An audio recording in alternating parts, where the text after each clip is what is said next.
I wasn't even going to make this video, because when people hear a title like this, they imagine one dramatic scene, a few mines in the water, a couple of tankers frozen in place, maybe a tense naval standoff, and that's it.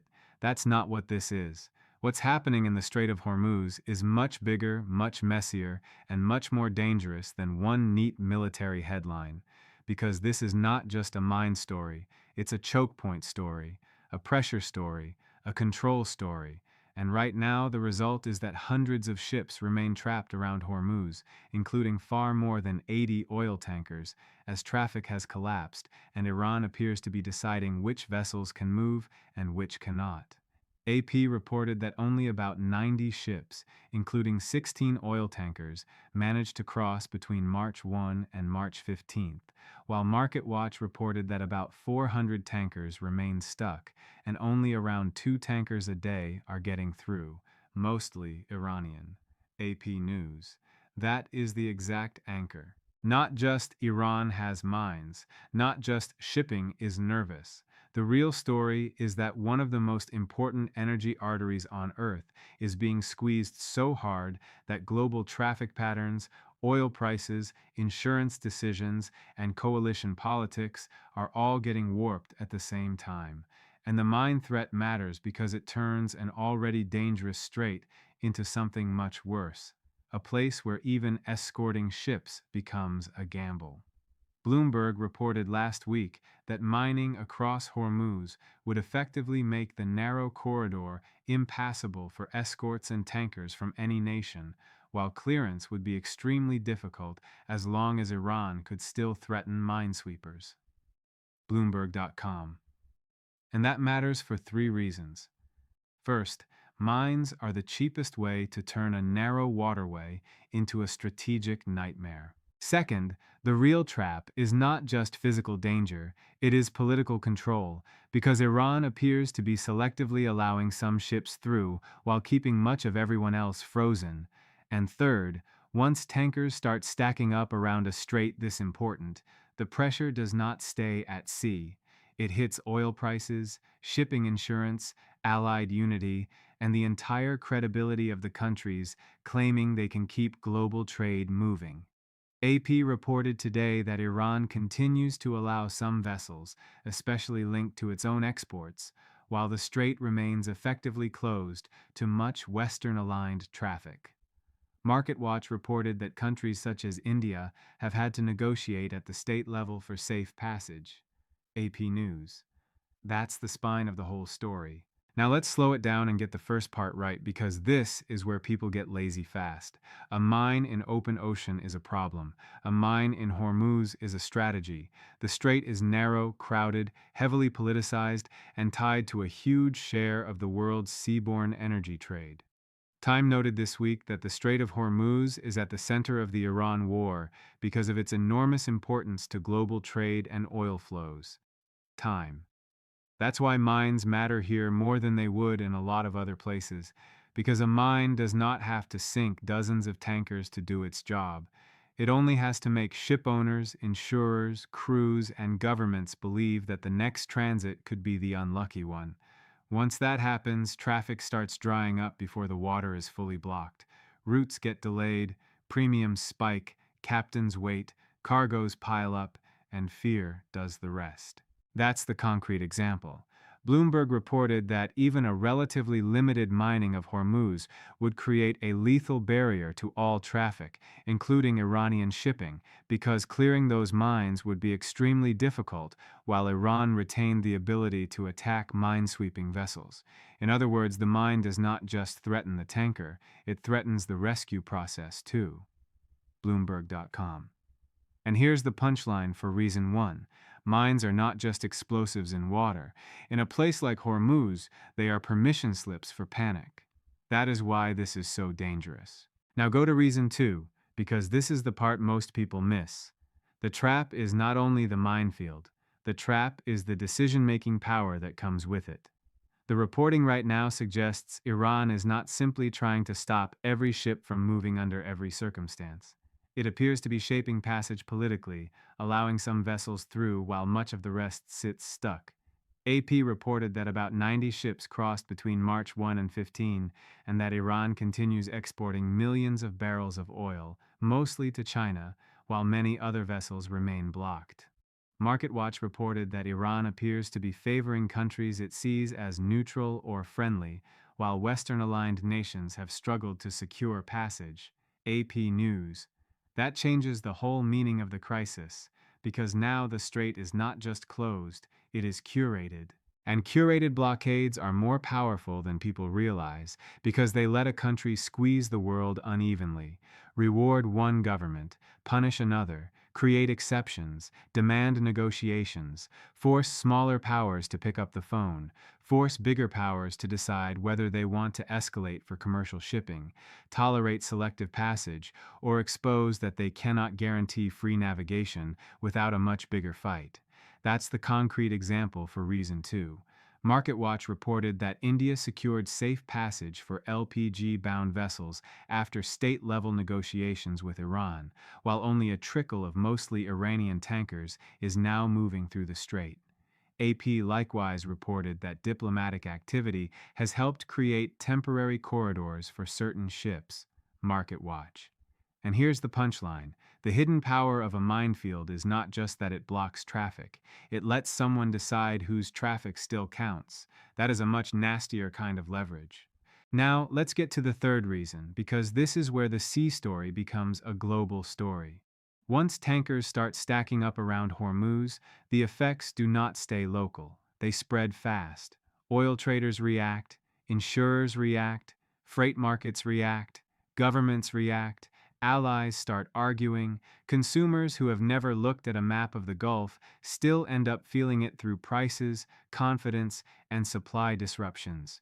AP reported that the current situation has already driven oil above $100 a barrel, while MarketWatch said oil prices have surged more than 40% this month as traffic through Hormuz has collapsed. AP News. That is what makes this more than a naval threat. It is a systems threat. Think about the chain reaction. If ships cannot move normally, cargoes do not arrive normally. If cargoes do not arrive normally, energy markets stop pricing certainty and start pricing fear. If markets start pricing fear, every government that relies on imported oil or gas suddenly has a domestic problem. And if those governments are also being asked by Washington to contribute ships or support a naval coalition, now the crisis is not just maritime, it is political. That's the concrete example for reason 3.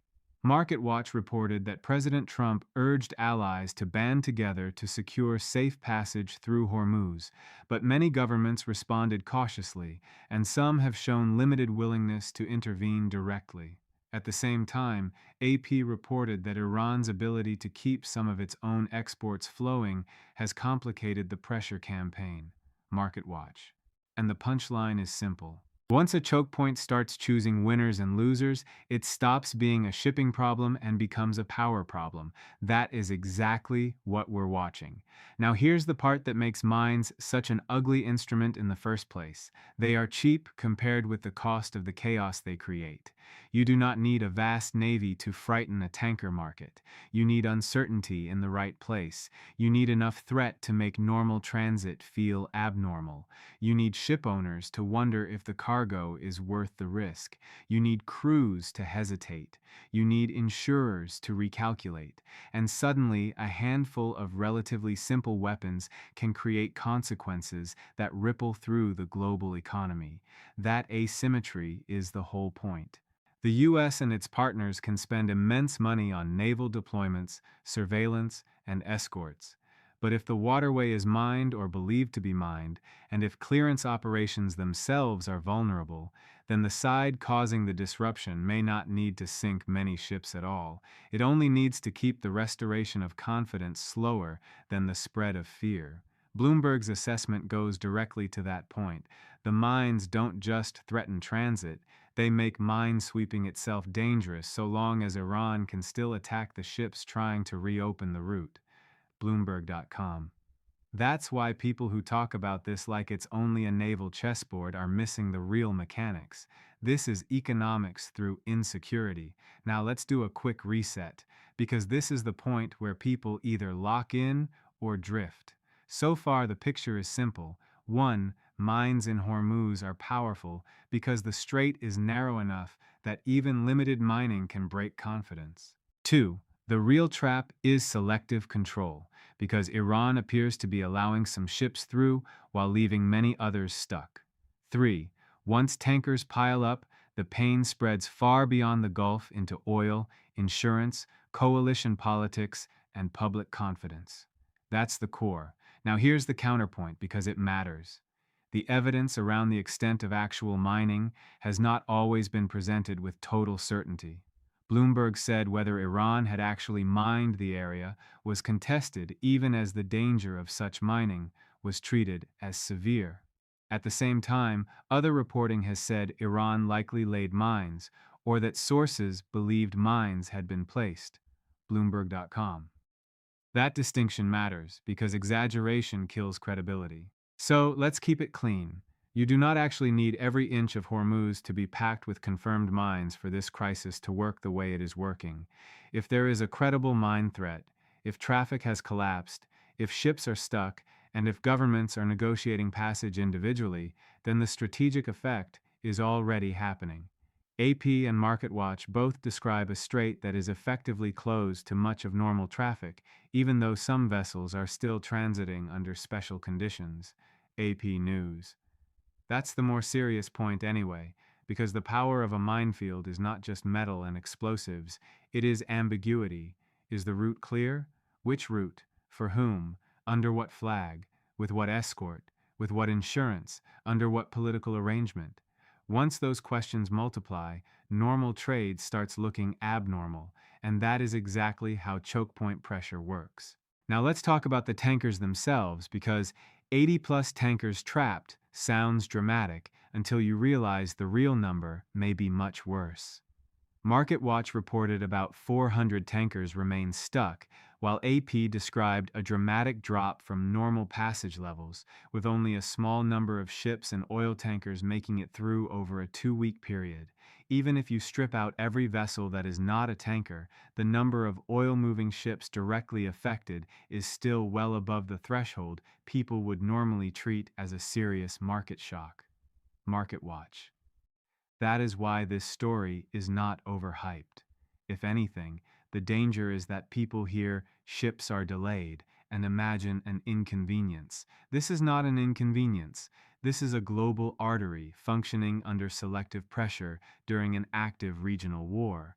Every tanker waiting outside that choke point represents cargo delayed, money frozen, schedules broken, and markets guessing, and markets hate guessing.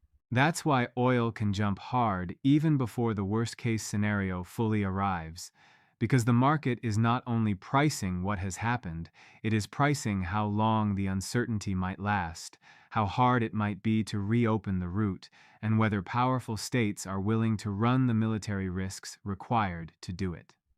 Bloomberg described the broader Hormuz blockage as the worst supply disruption in the history of the oil market, while AP said the effective closure of the strait has already helped push oil above $100 a barrel. Bloomberg.com. Now add the political layer on top of that.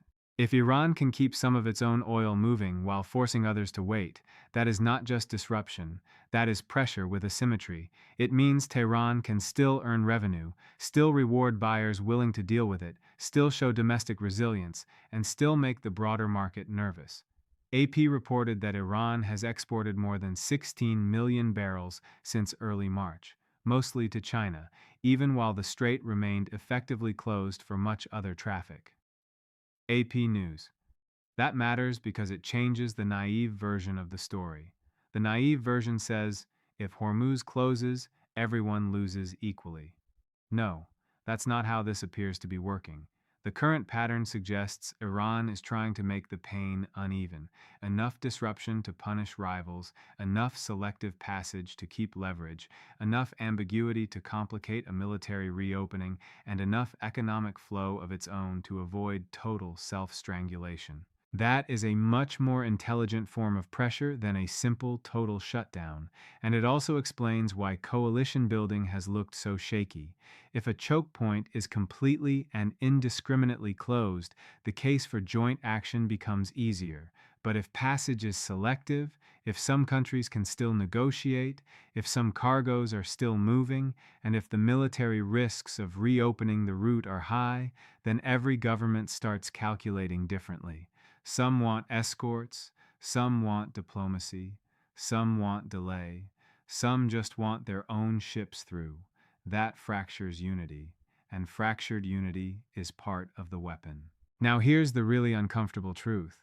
The world's strongest navies can clear mines, they can escort ships, they can suppress threats, but they cannot do any of that instantly, cleanly, and politically for free, in the middle of a live confrontation with a state that is still capable of hitting ships, mine layers, or minesweepers. That is why even the mere possibility of mine laying in Hormuz is such a nightmare. It drags great powers into the ugliest part of naval warfare, slow, dangerous restoration under threat. That is not glamorous. It is exhausting. It is expensive.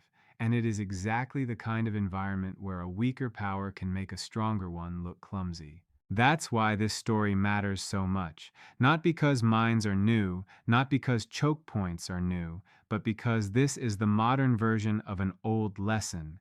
You do not have to destroy a superpower's navy to disturb the world. Sometimes you just have to make the world doubt whether one narrow stretch of water is safe tomorrow morning. That doubt is enough. So if you want the clearest takeaway, here it is. Iran's hidden mines are not just trapping tankers. They are trapping choices. They are trapping ship owners between risk and delay. They are trapping governments between escalation and embarrassment. They are trapping markets between hope and panic. And they are trapping the countries that rely on Hormuz into admitting something nobody likes admitting in real time. A narrow strip of water, under the right kind of pressure, can become bigger than all the speeches meant to control it. That is why this matters. And that is why the right question is not, are there exactly this many mines in the water? The better question is whether the threat is already credible enough, the traffic already disrupted enough, and the political leverage already strong enough that Hormuz is functioning like a minefield, even before the world fully agrees on every technical detail. Right now, that answer looks dangerously close to yes.